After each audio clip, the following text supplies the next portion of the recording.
मैं जल्दी से फिर कपड़े पर लेके आऊंगी, फिर हम लोग साथ में खेलेंगे। बाय।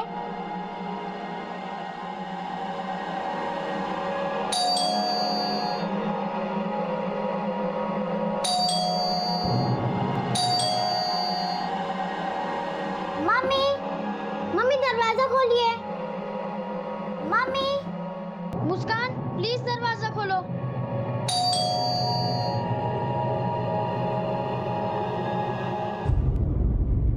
हेलो, क्या?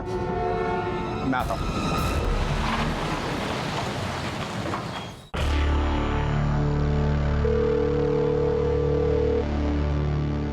खुशी ऊपर आई और कहने लगी कि मम्मी दरवाजा नहीं खोल रही है। मम्मी दरवाजा खोलिए। तो मैं नीचे गई और मैंने भी कई बार बेल बजाया पर कोई रिस्पांस नहीं मिला। तो मुझे लगा कि दवाई लेके आराम कर रही होंगी, इसलिए पता नहीं चला होगा। नहीं, तबीयत ठीक है उसकी। वैसे मुस्कान भी दरवाजा खोल सकती थी। मेरे ख्याल से वो शॉपिंग से अभी तक आए नहीं। बहुत बहुत शुक्रिया भाभी जी। बेटा अपना बैग ले लो।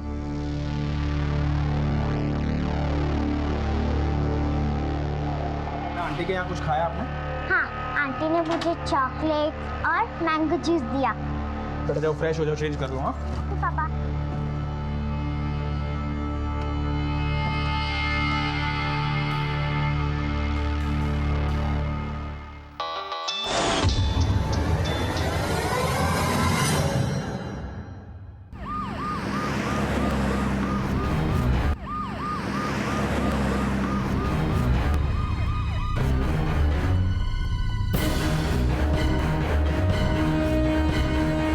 हटिए प्लीज।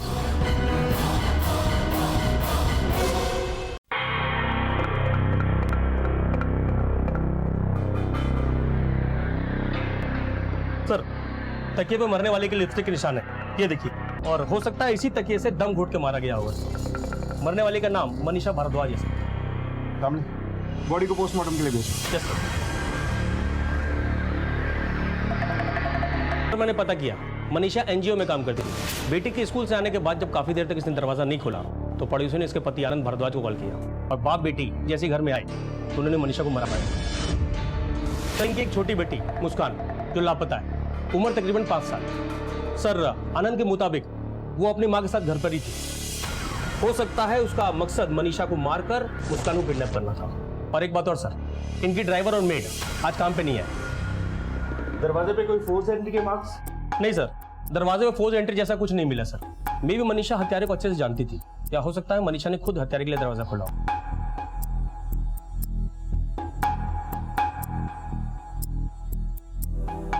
सर, हत्यारा मनीषा का काफी करीबी लगता है सर। वो बड़े आराम से घर में घुसा, दिन दहाड़े हत्या करके 9-11 हो गया। ना ही गिलास पानी पिया और ना ही कोई चोरी की। दामले, कुछ रिश्ते इतने करीब से धोखा देते हैं कि हमको अंदाजा भी नहीं होता कि वो ऐसा कुछ कर सकते हैं। एक औरत का सबसे करीबी दोस्त उसका पति होता है। पता करो कि मनीषा और आनंद के रिश्ते कैसे थे। सर, तो मिसेज अंगूर सोच लो, बाकी की जिंदगी भी इस लंगूर के साथ बितानी है कि नहीं। अब क्या करूं, कोई और ऑप्शन भी तो नहीं है। और ये एक जन्म ही क्या, अगले 7 जन्म तुम्हारे साथ रहना मेरे क्यूट से पति। जब तेरी ड्यूटी गेट पर है तो इधर उधर क्या घूमता रहता है? मुझे माफ कर दिए साहब, लेकिन मेरी गलती इसमें नहीं है साहब। मेरी नौकरी तो सिक्योरिटी गार्ड की है, पर ये सोसाइटी वाले सारा काम मुझसे ही करवाते हैं। पानी की टंकी ऑन ऑफ कराते हैं और गाड़ी से भी धुलवाते हैं और बाजार से सामान भी लाना, सब कुछ। अब ऐसे में हर आने जाने वाले पर नजर हम कैसे रखें साहब?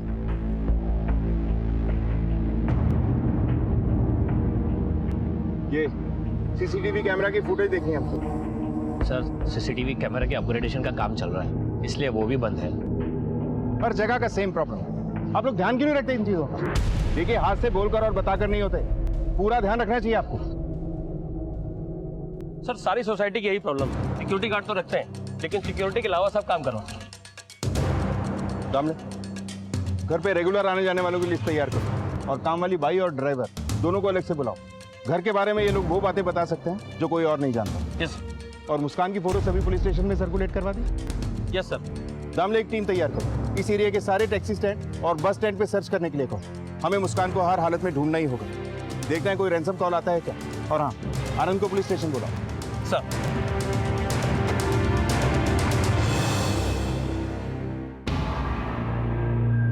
तुम्हारी या तुम्हारी बीवी की किसी से कोई दुश्मनी? नहीं सर। देखो, डरने की जरूरत नहीं है, जो भी है साफ साफ बता दो। जितना तुम हमसे कोऑपरेट करोगे उतनी ही जल्दी हम तुम्हारे बीवी के कातिलों और तुम्हारी बेटी को ढूंढ सकेंगे। याद करो, किसी से कोई लड़ाई, कोई झगड़ा, छोटा मोटा ही सही, कई बार छोटे छोटे झगड़े भी बड़े हादसों की वजह बन जाते हैं। नहीं सर, हमारे किसी से कोई दुश्मनी नहीं। तो फिर तुम्हारी बेटी को कौन किडनैप कर सकता है? मुझे नहीं पता सर,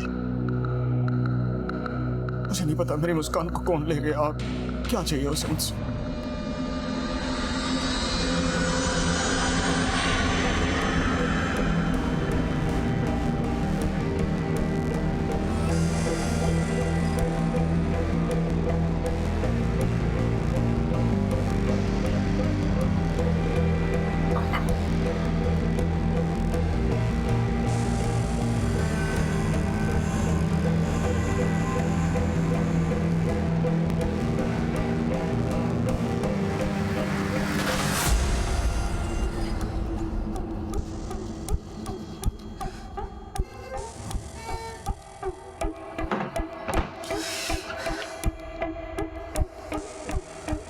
अब तुम इस कबाड़ से कभी बाहर नहीं आ पाओगे, कभी बाहर नहीं आ पाओगे। अपनी मेड और अपने ड्राइवर के बारे में कुछ कहना चाहेंगे? हाँ सर, आज छुट्टी दी थी मैंने उन दोनों को। ये तो कमाल का इत्तेफाक है मिस्टर आनंद। इत्तेफाक? जी हाँ, इत्तेफाक। बात यह है कि आज ही आपकी बीवी ने छुट्टी ली और आज ही आपने अपनी मेड और अपने ड्राइवर को छुट्टी दे दी। और सबसे बड़े इत्तेफाक की बात यह है कि आज ही आपकी बीवी का मर्डर हो जाता है और आपकी बेटी लापता हो जाती है। मतलब आप मुझ पे शक कर? क्यों ना करें? मतलब आप ये कह रहे हैं कि मैंने अपनी बीवी को मारा और अपनी ही बेटी को किडनैप कर दिया? अब ये तुमने खुद किया या किसी से करवाया? ये बात तो तुम ही हमें बताओगे। कैसी बात कर रहे हैं सर? हाँ, मैंने नौकरों को छुट्टी दी थी। वो आज हमें शॉपिंग पे जाना था, उसके बाद मूवी देखने का प्लान था, उसके बाद डिनर पे जाना था। अचानक से एक फोन कॉल आया सर। हाँ हेलो, नहीं आज नहीं आ सकता आप। ठीक है, आता डील आज ही फाइनल होनी चाहिए। इसका फोन?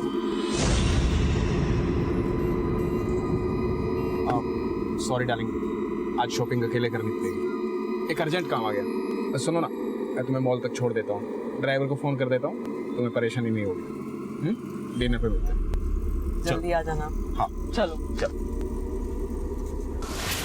मैं वहाँ होता तो ऐसा कुछ नहीं होता सर। आप मुझ पे शक करें, आप जाके मेरी सोसाइटी में पूछिए कितना प्यार करता हूँ मैं अपनी बीवी से।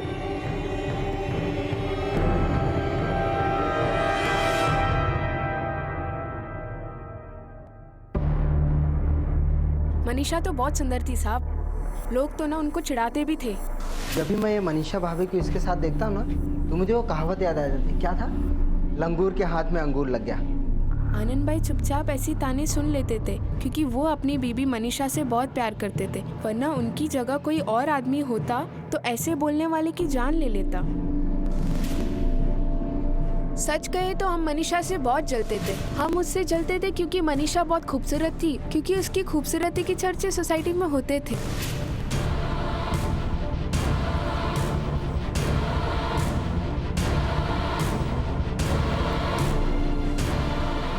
सर, वो आउट ऑफ द वे जाकर भी लोगों की मदद करती थी। वो हमारी रेगुलर वॉलेंटियर थी। पता नहीं उसे किसी ने क्यों मारा।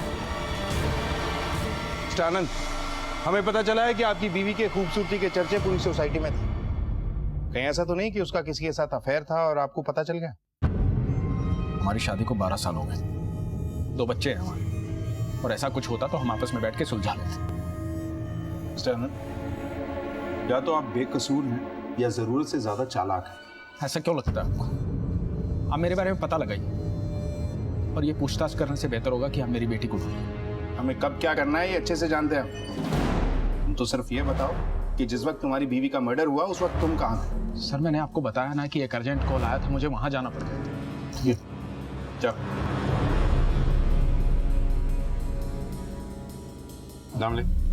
इस आनंद की बातें भी मुझे गोलमोल लगती हैं। इसके भी कॉल रिकॉर्ड निकलवाओ और पता करो कि किसका अर्जेंट कॉल आया था इसके पास। सर,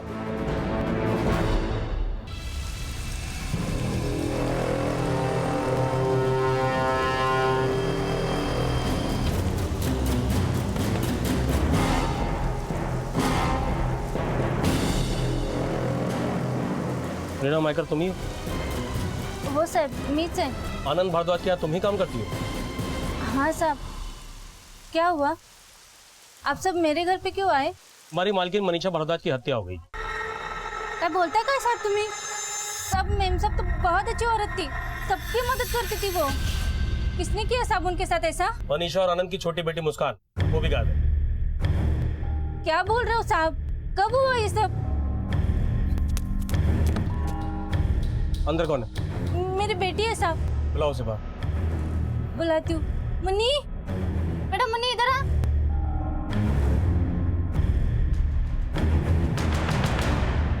साहब माझी मुलगी। आज काम पे क्यों नहीं गई? सब आनंद साहब ने छुट्टी दी, बोला कि आज आने की जरूरत नहीं है, तो मैं नहीं गई। कोई खास वजह? कुछ मालूम नहीं साहब। ठीक है।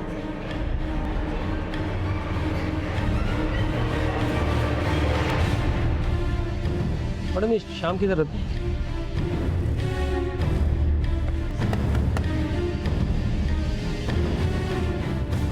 जी साहब। श्याम यही रहता है? जी। तुम कौन हो? जी मैं उनकी पत्नी गंगा। कहाँ है श्याम? वो दारू पी के अंदर सो रहा है।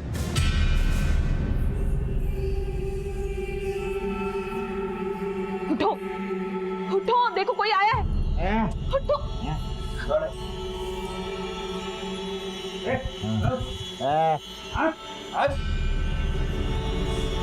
क्या हुआ साहब? आज तो ड्यूटी पे क्यों नहीं गया?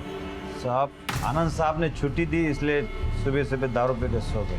साहब तेरी मालकिन मनीषा भारद्वाज का खून हो गया है, उसकी बेटी मुस्कान गायब है। क्या बात कर रहे साहब? मेम साहब का खून हो गया? ऐसे कैसे हो गया साहब? ये बता, तेरे मालिक आनंद ने तुझे छुट्टी क्यों दी थी? कोई खास वजह? साहब उन्हें बताया नहीं और मैंने पूछा नहीं। अरे मनीषा को क्यों मारा तुम्हें? अरे पैसे दे रहा था ना तुझे। मनीषा को हम कैसे मारेंगे? हम तो तुम्हारे साथ यहाँ बैठे हुए थे। तुम लोगों ने मुझे बातों में उलझाए रखा था कि मनीषा को आराम से मार सको और मेरी बेटी को गायब कर सको।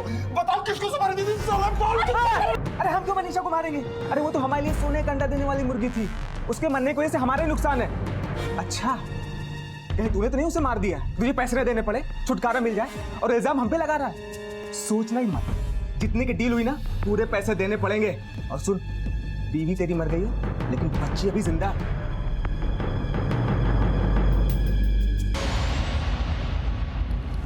सर, आनंद की डिटेल्स आ गए। उसने कहा था कि एक वारदात के समय वो किसी काम से बाहर गया था, लेकिन सर वो किसी राजीव शर्मा के घर पे गया था। ये देखिए कॉल डिटेल्स। दोनों के बीच में काफी रेगुलर बातचीत होती थी सर। राजीव शर्मा।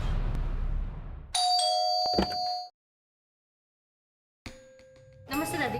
नमस्ते। कैसे हैं आप? हनी,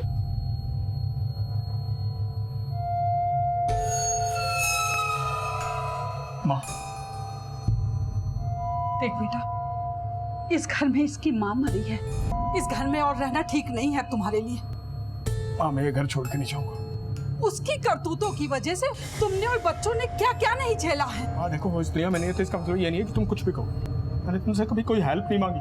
आज इतने दिनों बाद आई हो, खुशी का ख्याल रखो ताकि मैं मुस्कान को ढूंढूं। हाँ हाँ, मत मान मेरी बात। और परेशानियां झेलेगा ना तब पता चलेगा इसे।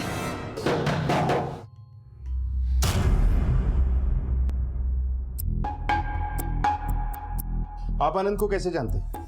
सर, आनंद हमारा पुराना पहचान वाला था। उस दिन हम लोग बिजनेस इन्वेस्टमेंट के बारे में बात कर रहे थे। वो करीब 75 लाख रुपए इन्वेस्ट करना चाह रहा था। आनंद यहाँ कितने बजे तक था? सर वो 11 बजे के आसपास आए थे और 1 बजे के आसपास चले गए थे। नहीं सर, वो थोड़ा जल्दी चले गए थे। अच्छा, आप लोगों को आनंद कुछ डिस्टर्ब लगा था या कोई ऐसी बात जो आप लोगों ने नोटिस की हो? नहीं सर, ऐसा तो कुछ भी नहीं था।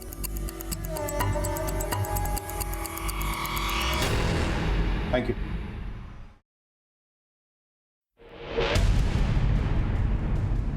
ये शर्मा फैमिली भी मुझे समझ नहीं आ रही। इनका बैकग्राउंड चेक करो। मुझे नहीं लगता ये लोग सच बोल रहे हैं। हो सकता है आनंद को बचाने की कोशिश कर रहे हैं। मे बी ये लोग भी मिले हुए हैं। और हमने रेगुलर विजिटर्स को क्रॉस चेक किया? यस सर, लेकिन लगता नहीं उनमें से किसी के पास भी मोटिव है, क्योंकि मनीषा सबकी हेल्प करती थी, डोनेशन, रुपए, पैसे, हर तरीके से। बड़ी ही जनरस किस्म की औरत है सर। दामले जैसा दिखता है अक्सर वैसा होता नहीं है। झूठ की चादर चाहे जितनी भी लंबी हो, लेकिन वो सच को छुपाने के लिए काफी नहीं होती। खुशी, धीरे से बेटा, गिर जाएगी। वाह पापा, मुस्कान की तो फोटो छप गई है।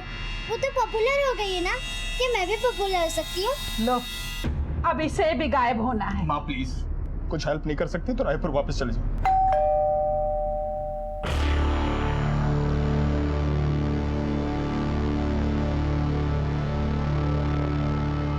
साहब, मैं अपने औरत को लेकर आया। घर के काम में आपकी मदद करेगी और खुशी बेटे की अच्छी तरह से देखभाल भी कर लेगी। हाँ साहब, मेम साहब ने हमारी बड़ी मदद की थी। अगर हम उनके किसी काम आ सके बड़ा अच्छा होगा, इसीलिए मैंने इनसे कहा कि साहब के घर चलते हैं। थैंक यू शाम, थैंक यू बिल्ला।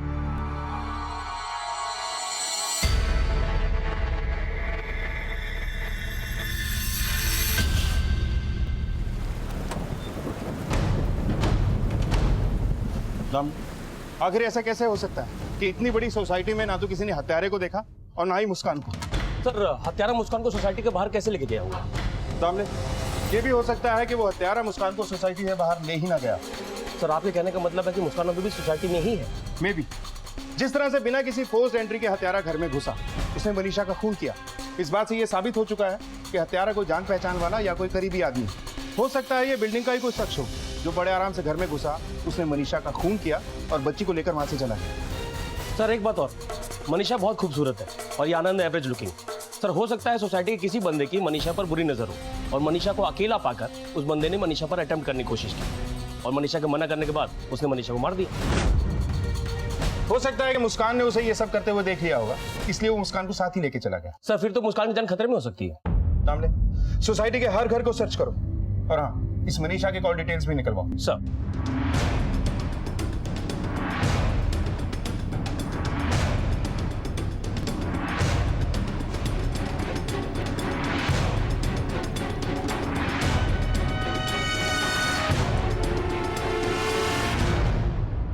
खुशी बेटा, थोड़ा सा खा ले। मुझे कुछ भी नहीं खाना। अच्छा, एक काम कर, ये ले, थोड़ा सा दूध पी ले। मुझे कुछ भी नहीं पीना, ना ही खाना। खुशी,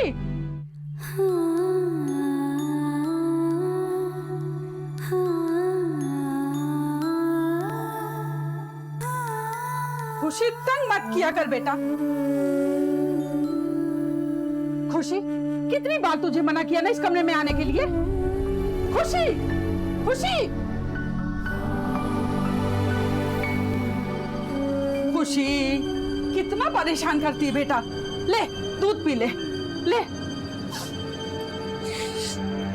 ये बदबू कैसी आ रही है? गन्ना, दीवान जी, देखो, ऐसे लगता है जैसे कोई चूहा मरा हुआ है। बहुत बदबू आ रही है इस कमरे से। बाहर निकालो।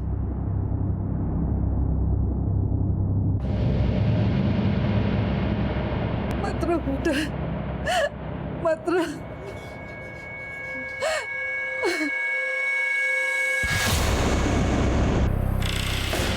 सर, बॉडी का हालत बहुत खराब है, पोस्टमार्टम के लिए भेजो।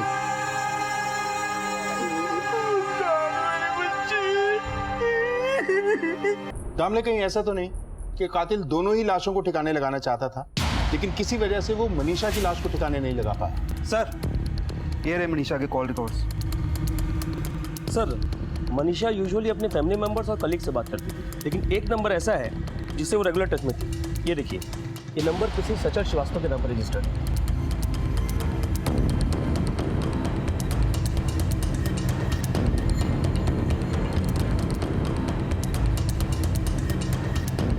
सर, टेलीकॉम कंपनी से हमें सचल का यही एड्रेस मिला है।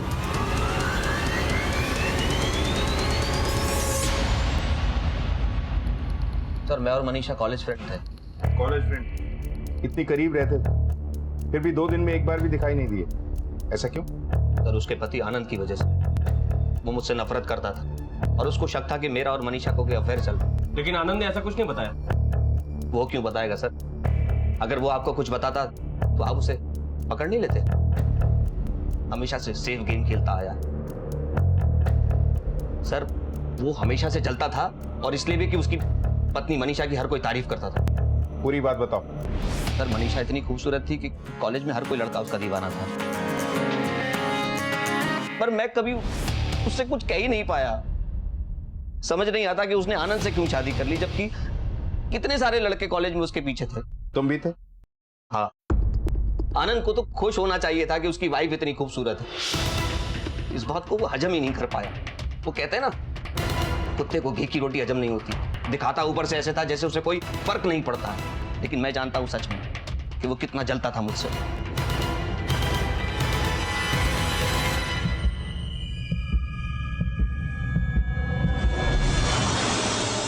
सर कोई भी कुछ भी कह देगा तो आप मान लोगे? सचल एकदम झूठ बोल रहा है। वो कॉलेज के दिनों से मनीषा के पीछे पड़ा था। मनीषा उसे सिर्फ एक दोस्त मानती थी। वो आज भी मनीषा को पसंद करता था, इसलिए आज तक शादी नहीं की उसने। सचल आपके घर से सिर्फ 1 किलोमीटर की दूरी पर रहता है। आपकी बीवी की फोन पर अक्सर उससे बातें हुआ करती थी। आपको इस बात से एतराज नहीं था? सर मैं मनीषा को किसी चीज के लिए फोर्स नहीं करना चाहता था। उसे लगता था वो उसे हैंडल कर लेगी, क्योंकि वो तो सिर्फ उसे एक दोस्त मानती थी। उसे लगता था समय आने पर सब कुछ ठीक हो जाएगा। सर मैं किसी तरह का दबाव मनीषा पर नहीं बनाना चाहता था, इसलिए ये डील मैंने उसके भरोसे छोड़ दी।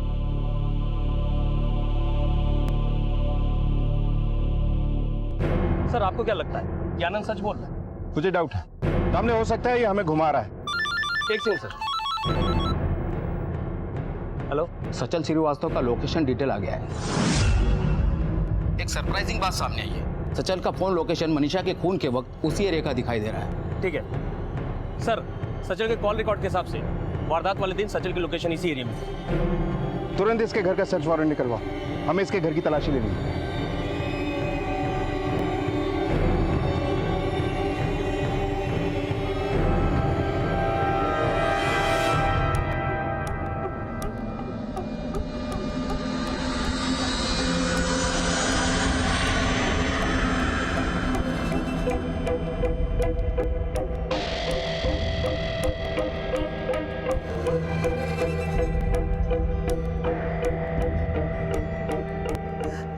अब तुम इसे कभी नहीं पहन पाओगी मनीषा, कभी नहीं। अब हम कभी एक नहीं होंगे।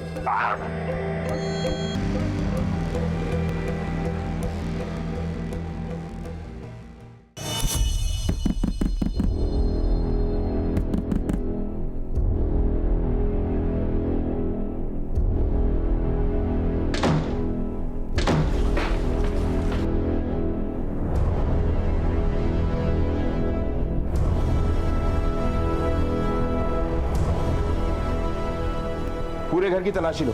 सर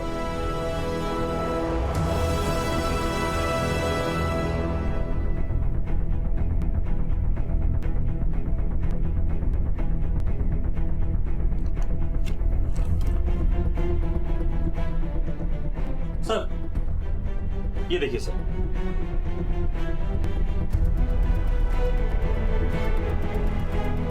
मनीषा डॉक्टर थी, ये बात आनंद ने हमें क्यों नहीं बताई? खैर एनजीओ से पता कर लेते हैं। दामले, एम्बुलेंस को फोन करो और बॉडी को पोस्टमार्टम के लिए भिजवाओ। सर क्या मनीषा डॉक्टर थी? ये बात तो हमें कभी पता नहीं चली। सर मैं और मनीषा काफी क्लोज थे, पर उसने मुझे भी कभी ये नहीं बताया। अच्छा, आप लोगों को मनीषा के बारे में कभी कुछ अजीब सा लगा? हाँ सर, कई बार वो बहुत ज्यादा डिप्रेशन में रहती थी। मैंने एक बार उससे बात करने की कोशिश भी की, पर उसने मुझसे डायरेक्टली कुछ नहीं कहा। मनीषा की बातें किस तरफ इशारा कर रही थी? सर उसने साफ साफ तो कुछ नहीं कहा, बस इतना कहा कि तुम्हें नहीं पता दिल पर बोझ रखकर कैसे जीते हैं। सर वो 9 साल पहले रायपुर से यहाँ आई थी और तभी से सबकी मदद कर रही थी, खासकर बच्चों की।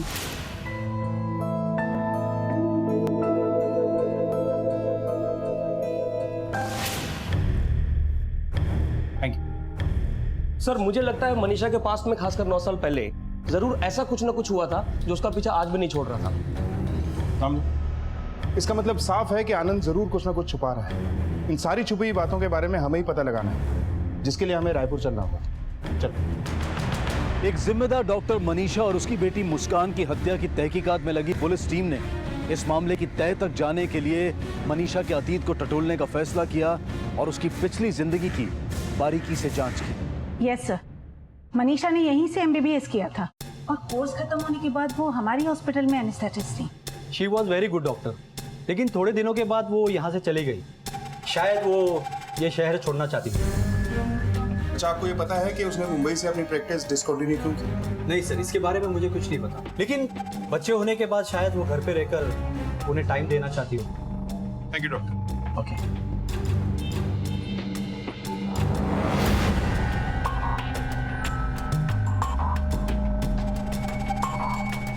Excuse me.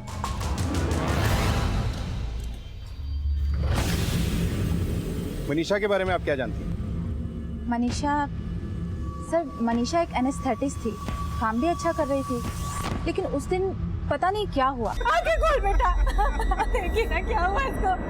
विपिन, विपिन। वो बच्चा एनेस्थीसिया के अंडर मरा था, लेकिन सारा ब्लेम मनीषा पर ही आ गया। सर, कोई नहीं जानता था कि फॉल्ट मेडिसिन का है या मनीषा का। हॉस्पिटल ने भी बिना किसी इंक्वायरी के सीधा सीधा डिक्लेयर कर दिया कि नॉर्मल डेथ है। बस उसके बाद क्या था, सब गड़बड़ हो गई सर। पेशेंट की फैमिली ने मनीषा पर अटैक भी किया।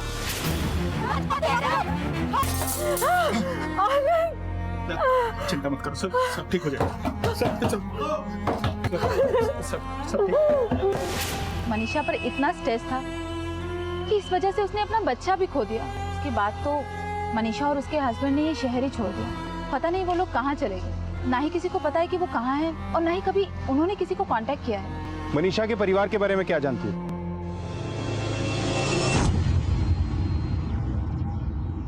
सर, इसलिए रातों रात हम यहाँ शिफ्ट हो गए। मैंने अपना बिजनेस छोड़ दिया और मनीषा ने अपना डॉक्टरी का पेशा। हमने पुराने कांटेक्ट, फैमिली रिलेशनशिप सब तोड़ दिए ताकि कोई हमें लोकेट ना कर सके। मेरी माँ इस बात से बहुत परेशान थी, पर मैंने अपनी बेबी का साथ नहीं छोड़ा सर। मैं मनीषा का साथ छोड़ता तो वो लोग मार देते उसे। तो ये सब पहले क्यों नहीं बताया हमें? सर, मैंने अपनी जिंदगी के 9 साल दिए अपनी फैमिली को बचाने के लिए। इस शहर में लोग मनीषा की बहुत इज्जत करते हैं। ये बात सामने आ जाती तो उसकी इज्जत खराब हो जाती। मेरे बच्चों को लोग क्रिमिनल का बच्चा बोलते हैं। बस इस डर की वजह से मैंने उनकी बात मान ली। पर राजीव को जब ये पता लगा कि हम यहाँ रह रहे हैं तो उसने मुझे फोन किया। हाँ हेलो। अब ये क्या नाटक? 75 लाख बोला था ना, अब लास्ट मोमेंट पे ऐसे कैसे पैसे कम कर दे? देखिए, मेरे पास 40 लाख रुपए, मैं 35 और नहीं ला सकता। ये 40 रखी। ऐसे कैसे रख लें? 75 मतलब 75, 1000 भी कम नहीं होगा। बस बहुत हो गया। अरे समझाने की कोशिश कर रहा हूँ, आपकी समझ में ही नहीं आ रहा। मेरी शराफत को मेरी कमजोरी समझ रहे। मैं बात को सुलझाना चाहता हूँ और तुम उलझाना चाहते हो। और देखो, अपनी बीवी के लिए तुम लोग को रोकना मेरे बाएं हाथ का खेल है। इसके लिए मैं कुछ भी कर सकता हूँ, समझे? हेलो, क्या? मैं आता हूँ। क्या इस सब के पीछे राजीव और रागिनी हो सकते हैं? मुझे उन पे शक तो है सर। सर, हम मनीषा को क्यों मारे? उसके मरने में हमारा ही नुकसान है। ब्लैकमेलिंग कानूनन जुर्म है, जिसके लिए तुम दोनों को सजा मिलेगी। सर, लेकिन बच्चा तो हमने भी खोया है ना, और हमारे बच्चे को तो इंसाफ भी नहीं मिला। कहीं ऐसा तो नहीं कि तुमने ही बदला लेने के चक्कर में मनीषा और मुस्कान को मरवा दिया ताकि इल्जाम पति पर आए और इस तरह पूरा परिवार बर्बाद हो जाए? मौत की दलाली पैसे से करके इंसाफ की उम्मीद नहीं की जा सकती। 9 साल पहले तुम विक्टिम थी। अगर तब तुमने कानून का रास्ता अपनाया होता तो तुम्हें इंसाफ जरूर मिलता, लेकिन तुम लोगों को इंसाफ नहीं, बच्चे के बदले में पैसे चाहिए थे। इस सौदे ने तुम दोनों को मुजरिम बना दिया। अब सारी जिंदगी जेल में सड़ते रहना। उस दिन आनंद और मनीषा दोनों साथ में बाहर जाने वाले थे।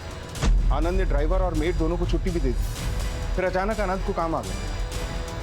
इसका मतलब है कि इस प्लान में कोई ऐसा भी शामिल था जिसे पता था कि मनीषा घर में अकेली थी। अच्छे से याद करो, बताओ कि उस दिन क्या क्या हुआ था। सर, उस दिन खुशी स्कूल नहीं जाना चाहती थी, वो बंक करना चाहती थी। हम उसे स्कूल छोड़ने के लिए घर से निकले थे।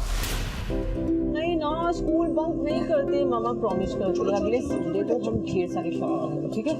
ओके, लेकिन जो हमने पिच कलर वाली ड्रेस देखी थी वो मुझे चाहिए। ओके, चले स्कूल। चलो। ओके मामा, bye, I love you. Love you too. अरे मेरा बेबी। स्कूल के बाहर जो गरीब बच्चे होंगे ना, याद से बांट देना, ठीक है? ओके मामा। Okay, bye bye.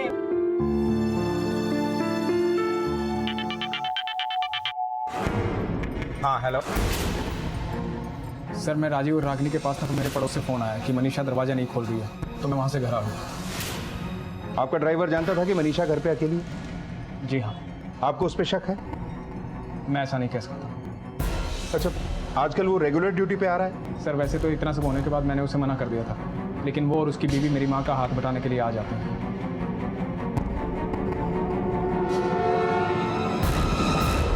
ये जो श्याम है वह बस्ती में रहता है, वो कैसा आदमी है? अरे साहब वो तो बहुत गुस्से वाला है साहब, वो अपनी बीवी को रोज मारता है साहब। साहब रोज उसकी बीवी बाहर आके रोती है। सर वो बहुत कमीना आदमी है, रोज मोहल्ले में झगड़ा टंटा करता ही रहता है सर। साहब मैंने कुछ नहीं किया साहब, उस दिन दारू पी के घर पे सो रहा था साहब, मैंने कुछ नहीं किया साहब। सर वैसे सही बोल रहा है सर, मैं वारदात वाले दिन खुद इसे घर पे गया था, ये पी के पड़ा था। हो सकता है मर्डर करने के बाद इसने पीना शुरू किया, इसके भी कॉल रिकॉर्ड से करवा। सर नहीं साहब मैंने कुछ नहीं किया साहब, उस दिन दारू पी के घर पे सो रहा था साहब, मैंने कुछ नहीं किया साहब। सर वैसे सही बोल रहा है सर, मैं वारदात वाले दिन खुद इसे घर पे गया था, ये पी के पड़ा था। हो सकता है मर्डर करने के बाद इसने पीना शुरू किया, इसके भी कॉल रिकॉर्ड से करवा। सर ड्राइवर शाम की फोन कॉल लोकेशन चेक की, लोकेशन उसे घर पे ही दिखा रहा है। हो सकता है उसने फोन घर पे ही छोड़ दिया। सर मैंने वाइन शॉप पे भी पूछताछ की, वाइन शॉप वाले ने बताया कि सुबह 10 बजे शाम वहाँ पर आया था, उसने वहाँ पर एक क्वार्टर पिया और एक हाफ लेकर घर गया। उसकी बीवी के मुताबिक उसने कुछ शराब अपने घर पे भी पी, और जब हम वहाँ पहुँचे तो शाम घर पे फंसे। चलो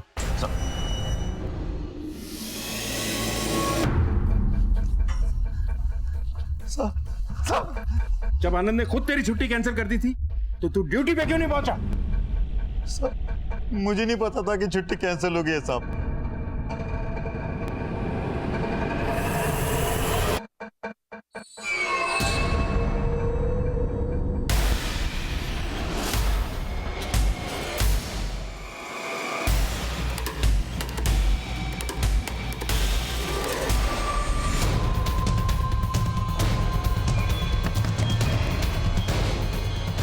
ले चलो इसे। साहब लेकिन मैंने किया क्या है? छोड़ो मुझे, मैंने किया क्या है साहब? मैंने किया क्या है? मुझे क्यों ले जा रहे? छोड़ो छोड़ो मुझे।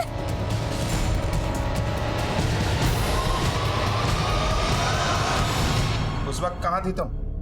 साहब मैं घर पर ही थी, वो पीकर सो रहा था, उसे छोड़कर मैं कहाँ जाती? अपने पति के पीने का फायदा उठाया तूने, उसे छोड़कर बाहर गई। कहाँ गई थी? ये सच नहीं है साहब, ये झूठ है। देख गंगा झूठ मत बोल, तेरे मोबाइल की लोकेशन से हमें पता चला है कि उस वक्त तू वहीं मौजूद थी। बोल क्यों मारा मनीषा को? बोल।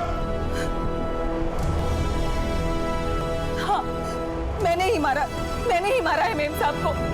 क्यों किया तुमने ऐसा? मैंने तो मेम साहब को सिर्फ मारा, सिर्फ एक जख्म दिया, और मेरे पति ने मुझे ये देखिए साहब, मेरा पति मेम साहब की खूबसूरती के पीछे पागल था। मेम साहब अरे शाम तक ले आए cylinder, thank you very much. तुम बहुत किस्मत वाली हो गंगा, हर काम ना बड़ी लगन के साथ करता है ये, थैंक यू। अब शाम ये प्लीज तुम किचन में रखो। हाँ जी अब मैं रखवा। मेम साहब दूर तो थी, लेकिन मेरी जिंदगी में दूर रहकर भी जहर घोल रही थी। उस दिन वो पी कर आया और उसने मुझे बहुत मारा। तेरी शक्ल है ना तुझ में अकल। हाथों की मार तो मैं बर्दाश्त कर गई साहब, लेकिन जुबान की बर्दाश्त नहीं कर पाई।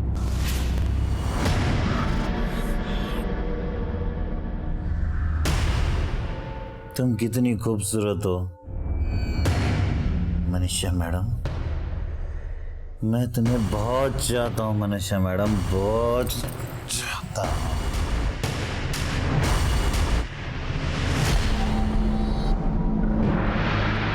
मैंने सोच लिया था मैं मेम साहब को मार दूंगी, रहेगा बास ना बजेगी बांसुरी।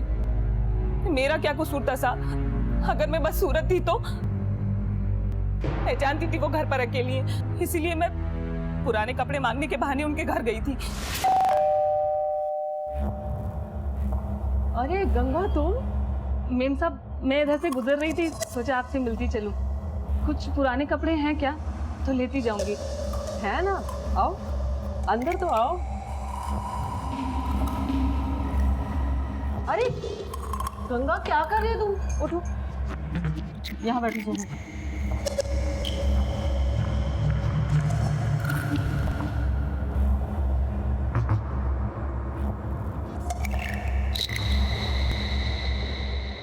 मैं लेके आई रही थी कपड़े। बहुत घमंड है ना तुझे अपने चेहरे पर।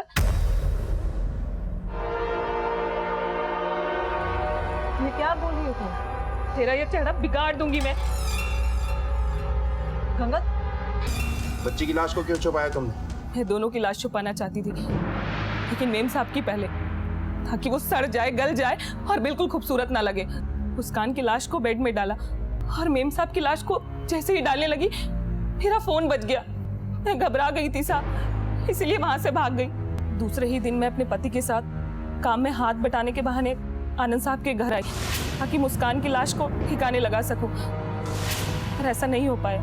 अपनी गलत सोच का जो नतीजा निकाला तुमने वो बेहद अफसोसनाक है। एक औरत होकर तुमने एक माँ की जान ली, उसकी बेगुनाह बच्ची को मारा, दूसरी बच्ची को बेसहारा कर दिया। इस घिनौने अपराध के लिए मौत की सजा भी तेरे लिए बहुत कम है।